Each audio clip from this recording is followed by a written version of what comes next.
Hey everybody, we have a really cool video to share with you, and it has to do with something behind me. So have a look at what happened earlier this afternoon.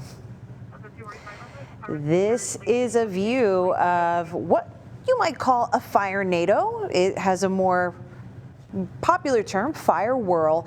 This is a circulation of air that is caused by the heat of the fire and the heat of the day. So let's talk about what's going on in that video right there. I've got a still of the photo for you. This was taken by the Annabelle Fire Department in Nueces County ESD number 1. You can see this looks like a little tornado there, but it's caused by a grass fire that they were fighting out that way. So it's a rotating column of smoke and flames. Sometimes it can be more smoke like what we're seeing right there. It's caused by the intense heat of the fire that just rises rapidly. Fire whirls can be as damaging as tornadoes. In fact, back in 2018, in the Carr fire, there was a fire whirl in Northern California that measured winds in excess of 143 miles per hour. Now, you could say that's equivalent to maybe an EF3 tornado, but that scale measures damage more than wind. Still to say, they can be powerful. Thankfully, this was not as big of a deal as something like that, but definitely a tough time out there for our brave firefighters, because not only are they battling fires that are likely caused by some of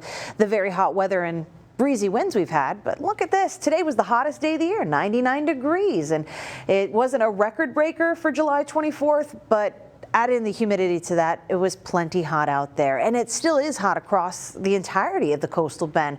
We may be in the upper 80s along the coast, but it's still feeling like the lower 100s. We're still sitting at 95 here at the airport, feeling like 103.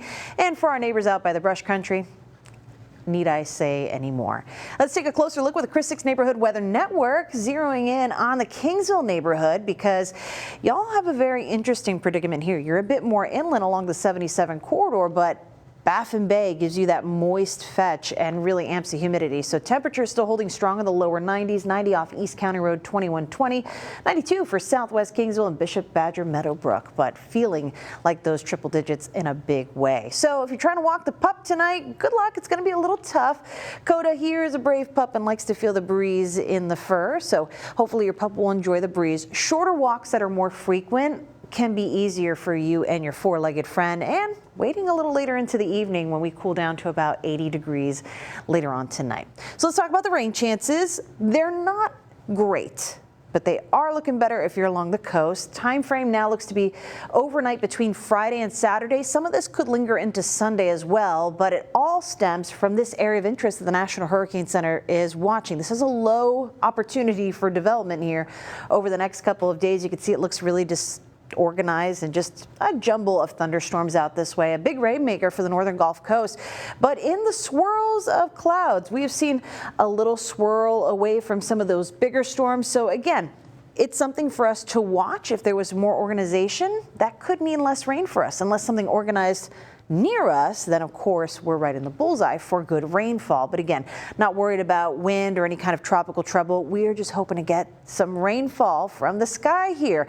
Good news, rain chances are looking better for our neighbors along the coast. Looks like we are going to get some of that good tropical rainfall along the island. So from about Rockport down to the island is the best opportunity for rain, and coming in along the 37 corridor. So keep an eye on this forecast, because these rainfall totals are subject to change. We are going to look at the opportunity for maybe a bit more rainfall. We'll have to see what happens with this group of thunderstorms out along the Gulf. But just to keep it posted, we're expecting some rain on Friday night. So don't stay out too late. The clock strikes 12. You're going to want to be home unless you enjoy being out in the rain.